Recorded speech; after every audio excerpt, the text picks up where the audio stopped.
سلامونه دوستانو نن د جټکې په مرض باندې خبره کوم. د جټکې مرض دوه قسمه دي. یو ته اپیلیپټیک فټس وایي او دویم ته سایکوجینیک نان اپیلیپټیک فټس وایي. دې دواړو کې فرق څه دی؟ اول ډومبي ته راځو. اپیلیپټیک فټس چې کوم دي دې کې امکان لري چې مریض لاسونه خپې دا کاږه شي، وجود یې زور کوي، خوله باندې امکان لري چې دې چپونه ولګوي او زخمي یې کړي، خولې نه ځګونه هم راځي. همدغه رنګې ځینې مریضانو د دوران کې تشې متیازې هم لاړې شي.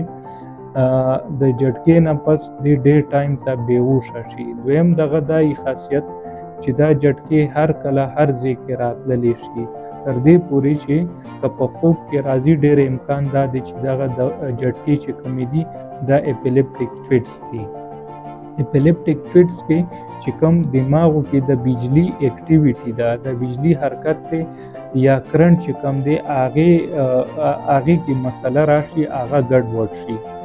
دویم قسم چې کوم دی سایکوجینیک نان اپیلیپټیک فټس، دې کې هم د مریض چې کوم لاس پې دي دا کاږه کېږي، دا امکان لري چې هغه وجود همدغه رنګې جټکې وایي لکه څنګه اپیلیپټیک فټس کې وایي.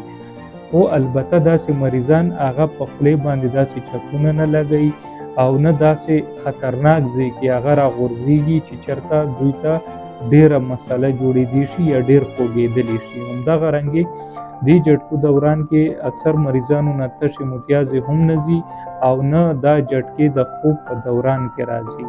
دغه جټکې چې کمې دي دا اکثر د ټینشن سره، اضافي پریشانی چې چېرته مړه ګوډ وشي یا چېرته جنګ جګړه وشي نو په مریض باندې امکان لري چې دا جټکې راشي.